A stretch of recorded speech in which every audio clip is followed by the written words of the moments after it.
الرحیم۔ Hyderabad high court کے میرے معزز وکلاء بھائیوں، آپ سے دو عنوانوں پہ بات کرنی ہے۔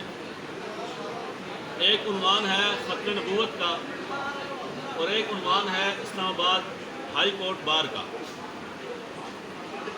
ختم نبوت کے حوالے سے کچھ عرصہ ہو گیا ہے کہ لگاتار کنٹینیوسلی امام الانبیاء محمد مصطفیٰ صلی اللہ علیہ وآلہ وسلم کی سوشل میڈیا پہ توہین ہو رہی ہے، آپ علیہ السلام کی گستاخیاں ہو رہی ہیں، اور کبھی فرانس کے لوگ کرتے ہیں، کبھی ڈنمارک سے کرتے ہیں، کبھی جرمنی سے کرتے ہیں، مختلف ممالک سے ہوتی ہیں، اور ان کے ہی کچھ لوگ پاکستان میں بیٹھے ہوئے ہیں جو ان کی فنڈنگ پہ یہاں پہ آپ علیہ السلام کے خلاف گستاخیاں کرتے ہیں۔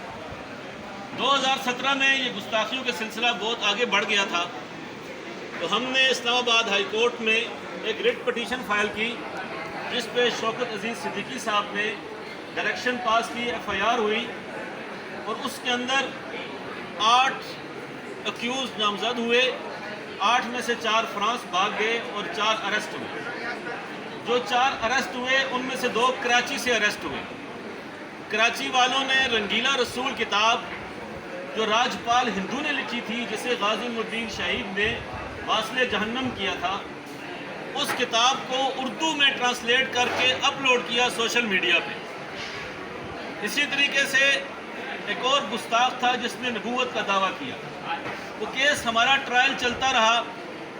پچھلے مہینے کی 8 تاریخ کو الحمدللہ اسلام آباد دہشت گردی کورٹ سے ان تینوں گستاخان کو ہم نے سزائے موت دلوائی۔ میرے ساتھ اور ہماری وکلاء کی ٹیم تھی، ہم سب نے مل کے اس کیس کو پرسو کیا۔ اب یہی کیس ہمارا ہائی کورٹ میں اپیل میں پینڈنگ ہے، پھر ہائی کورٹ کے بعد سپریم کورٹ بھی جائے گا۔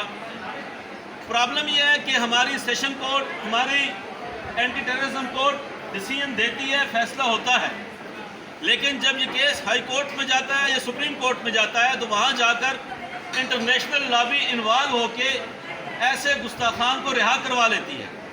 اس سے پہلے جیسے ہسٹری ہے، آسیہ ملہونہ کو رہا کروایا گیا، ایسے ہمیں ان کا بھی خطرہ ہے کہ ان کو بھی رہا کروا لیا جائے گا، یا اس کی کوششیں ہو رہی ہیں۔ ہمیں انڈائریکٹ کوئی انفارمیشن بھی مل رہی ہے اور کچھ نہ کچھ ایسے تھریٹس بھی مل رہی ہیں، ان کیسوں کو آپ تھوڑا سا چھوڑ دیں، نہ کریں، اس طرح کی باتیں ہو رہی ہیں۔ تو ہم نے اسلام آباد کے اندر تمام وکلاء کی ایک میٹنگ کی، اس پہ ہم نے ایک فورم تشکیل دیا، تحفظ ناموس رسالت کونسل، کہ اس وقت پاکستان کے اندر جہاں جہاں جس طرح گستاخیاں ہو رہی ہیں سوشل میڈیا پہ، آپ علیہ السلام کی توہین ہو رہی ہے، آپ کے خلاف کنٹینٹس اپلوڈ کیے جا رہے ہیں، آپ کے کوئی کارٹون بنا رہے ہیں، ہم بینگ اے مسلم، ہم بعد میں ایڈوکیٹ ہیں، بعد میں ہم جج ہیں، بعد میں ہم کوئی بھی ڈپارٹمنٹ سے تعلق رکھتے ہیں، لیکن first of all we are Muslim, ہم تمام مسلمان ہیں، ہم سب نے کلمہ پڑھا ہے لا الہ الا اللہ محمد الرسول اللہ۔ تو ہم اپنی لیگل فیلڈ کے اندر، اپنی جوڈیشری کے اندر، ہمیں نبی پاک صلی اللہ علیہ وسلم کے ناموس کا تحفظ کرنا چاہیے، اور ہم سب کی ذمہ داری ہے، ہم سب کی رسپانسبلٹی ہے۔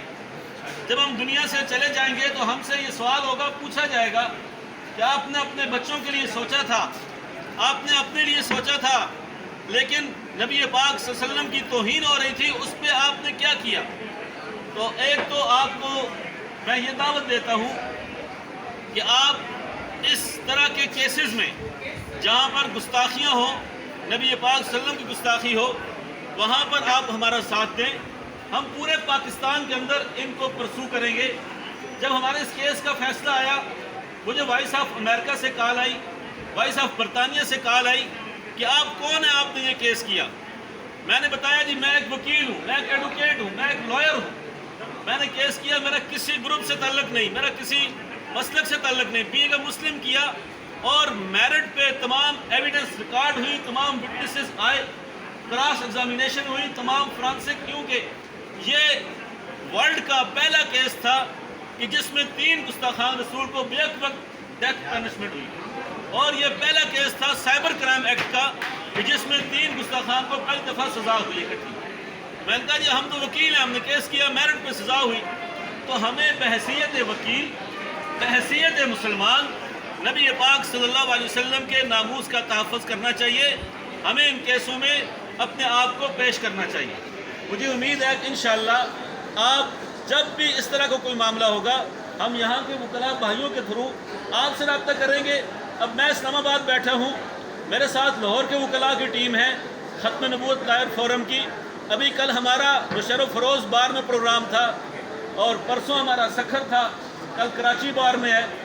تو ہم یہی تمام وکلاء بھائیوں کو یہ بتا رہے ہیں کہ بھائی ہم ضرور وکیل ہیں، ہم ضرور انتہائی ہانیسٹی سے اپنے کلائنٹ کو فیور دیتے ہیں، ان کے حقوق کو پروٹیکٹ کرتے ہیں.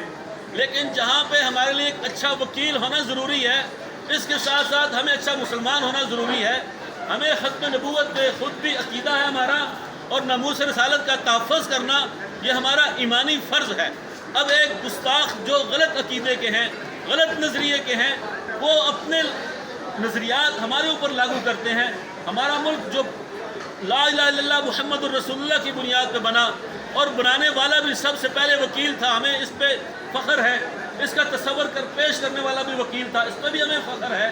تو آج ہمیں بحیثیت مسلمان اپنے آقا و مولا محمد الرسول اللہ صلی اللہ علیہ وآلہ وسلم کے ناموس کا تحفظ بھی قانونی طور پہ کرنا چاہیے. کرنا چاہیے نہیں کرنا چاہیے؟ سائبر کرائم ایکٹ ہے، آپ لوگ پڑھتے ہیں ماشاءاللہ، آپ ہم سے زیادہ کمپیٹنٹ ہیں.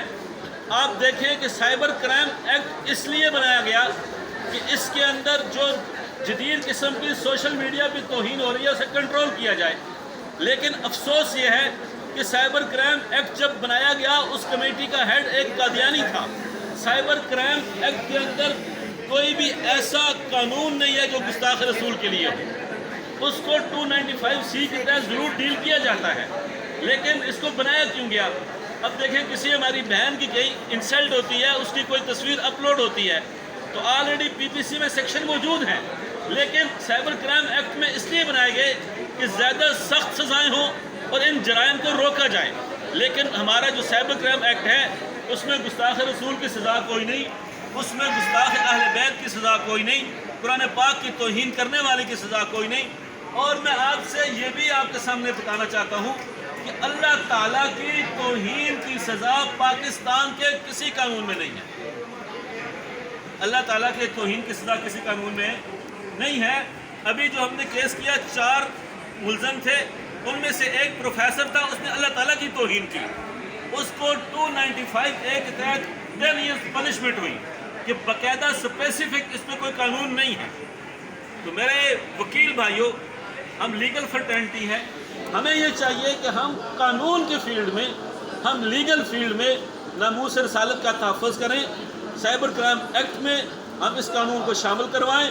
اور انٹرنیشنل لا آپ نے پڑھا ہے، انٹرنیشنل لا ہر طرح کا موجود ہے، ہر طرح کے کرمنل کا موجود ہے، لیکن بلاسفیمی کا قانون انٹرنیشنل موجود نہیں ہے، ناموس رسالت کا قانون موجود نہیں ہے.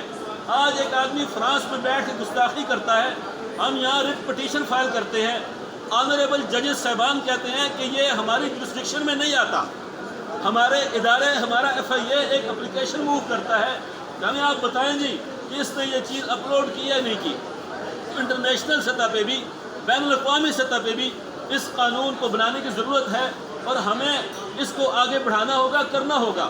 یہ علماء نہیں کر سکتے، یہ عوام نہیں کر سکتی، یہ وہی لوگ کر سکتے ہیں جو اس فیلڈ کے ہیں، جو اس کو سمجھتے ہیں، اور وہ آپ ہیں، وہ میں ہوں. تو ہم سب نے مل کے انشاءاللہ اس پہ کام کرنا ہے. آپ سے گزارش ہے کہ آپ اپنی قیمتی آراء ہمیں دیں، ہماری رہنمائی کریں، ہمارے ساتھ تعاون کریں، اور یہ ہماری سب کی نجات کا ذریعہ ہو. دیکھیں بے شمار ایسے ہمارے دوست ہیں، ہمارے اسلام آباد کے اندر ہم نے دیکھے کئی دوست ہیں کہ جن کو آفس میں ہی اٹیک ہوا، بیچارے دنیا سے چلے گئے. ایک نہ ایک دن جانا ہے. ہم لوگوں کی فائلیں اٹھا کے کیس کر کے چلے جائیں گے ایسے ہی. تو ہم بینگ اے مسلم جو ہماری رسپانسبلٹی ہے وہ بھی ہم دیکھیں کہ دنیا کی فائلیں تو ہم پڑھتے ہیں، آخرت کی فائل کا بھی ہم سوچیں، آخرت کی فائل بھی ہم سیدھی کریں، تاکہ وہاں بھی ہماری کامیابی ہو، وہاں کے جو ڈیسیجن آئے وہ بھی ہمارے حق میں ہو. ہم کوئی بیل کرا لیتے ہیں، اب بیل ہمارا کوئی بھی کلائنٹ ہے اس کی ہے، لیکن ہم خوش ہوتے ہیں. ہمارا اپیل کا کوئی ڈیسیجن ہمارے حق میں آئے، ہم خوش ہوتے ہیں. ہماری کوئی